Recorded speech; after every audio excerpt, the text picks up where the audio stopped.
হে অশেষ, তব হাতে শেষ, ধরে কি অপূর্ব বেশ, কি মহিমা, জ্যোতিরহীন সীমা। মৃত্যুর অগ্নিতে জ্বলি যায় গলি, গড়ে তোলে অসীমের অলঙ্কার। হয় সে অমৃত পাত্র, সীমার পুরালে অহংকার। শেষের দীপালি রাত্রে, হে অশেষ, অমা অন্ধকার রন্ধ্রে দেখা যায় তোমার উদ্দেশ। ভোরের বাতাসে শেফালি ছড়িয়া পড়ে ঘাসে, তারাহারা রাত্রির বীণার চরম ঝঙ্কার। যামিনীর তন্দ্রাহীন দীর্ঘ পথঘুরি, প্রভাতে আকাশে চন্দ্র করুণ মাধুরী। শেষ করে যায় তার উদয় সূর্যের পানে শান্ত নমস্কার।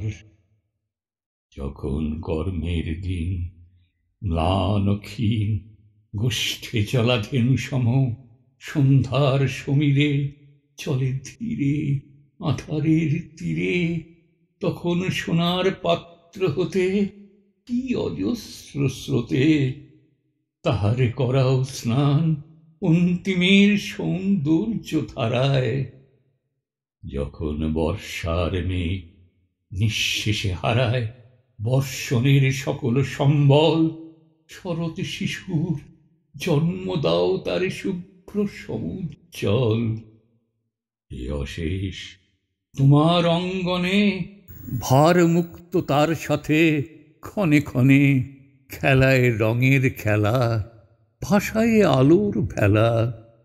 বিচিত্র করিয়া তোলো তার শেষ খেলা।